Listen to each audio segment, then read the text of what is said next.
Congressman Max Miller was run off the road by a man waving a Palestinian flag. This after a Palestinian sympathizer set people on fire in Colorado. Why is anti-Semitism spiking again? Joining us is House Ways and Means Committee member Max Miller. Welcome, Congressman. Thank you for joining us. Tell us first what happened to you. Hey, Trey. Excited to be with you. I wish we were talking about something else, about the one big beautiful bill and all the accomplishments that we just got, achieved through Congress. But on that morning, I left my home, I kissed my daughter, I grabbed a cup of coffee, and I want to be clear, Trey, I left my home just like anyone else would do for work.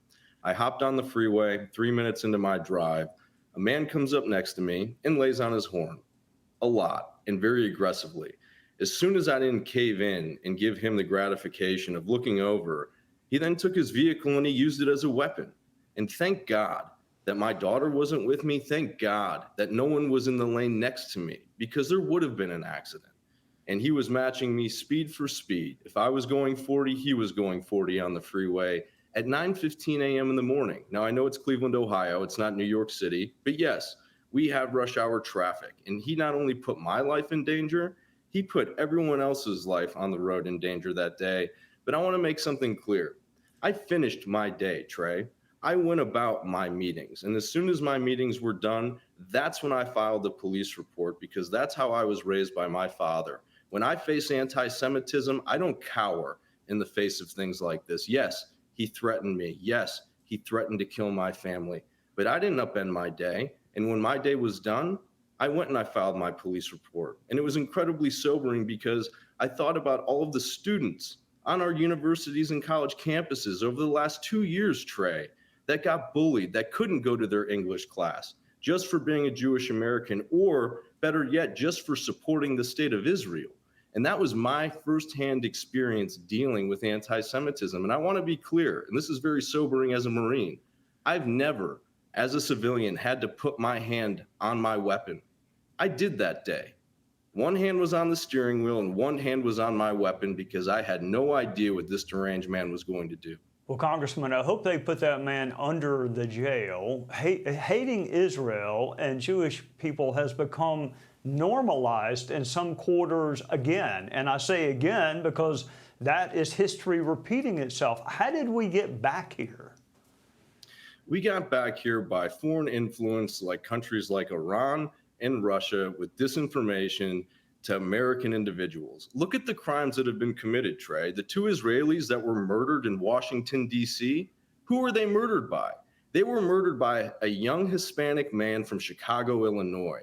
These individuals aren't committing the global intifada on their own. What they are doing is they are picking the weakest, the most wokest, in my opinion, progressive Democrats, and using them as useful idiots in order to carry out these attacks. And, that's not speculation. That's what's happening. Look at the individuals who are committing the attacks and look at who they're aligned with. And that's how this has come back into the social decorum, and we need to end it. And thank God we're addressing it right now by passing things in Congress like the IHRA definition, where anti-Zionism is anti-Semitism. All right, the president is, to your point, hitting colleges and universities in the wallet. What is the sense in Congress on how to handle schools that will not protect Jewish students? Because some of your colleagues are flirting with anti-Semitism themselves. I mean, they barely conceal their disdain for Israel if they bother to do it at all. To be very clear and to call balls and strikes, Trey, we have it on both sides of the aisle. Without question, the Democrats have it a lot more than we do. We have people who spew anti-Semitic rhetoric, thinking it's the America First agenda, when the America First agenda is, yes, to take care of everyone within our country, secure borders, make sure our energy is doing great, and no foreign wars. But to be clear, we support our allies overseas. And history has taught us that our country is stronger and the world is a safer place when our allies are just as strong. And continuing to address it within the halls of Congress and calling it out where it needs to be. Look, I'm going to do something right now, Trey, that'll probably get me in trouble, but I am who I am. I've got colleagues on my side of the aisle like Thomas Massey and Marjorie Taylor Greene that are absolutely anti-Semitic, and they go about it every single day. those are the ones on my side of the aisle. I wish Democrats had the courage to go ahead and call out the ones on their side of the aisle and do the right thing as we do day after day. Kudos to you for finishing your day. I think I probably would have gone to the sheriff's department and filed a report, but kudos to you for finishing your meetings and doing it later, and keep us updated on what happens to the person who made the mistake of picking on you. But when it comes to supporting our allies and freedom of democracy, we need to make sure that we aren't an isolationist nation to continue to move forward and to build those strides with other nations, because that's how we have been the most successful. So to anyone who doesn't like my views about Israel, they're never going to change, and that's how it is.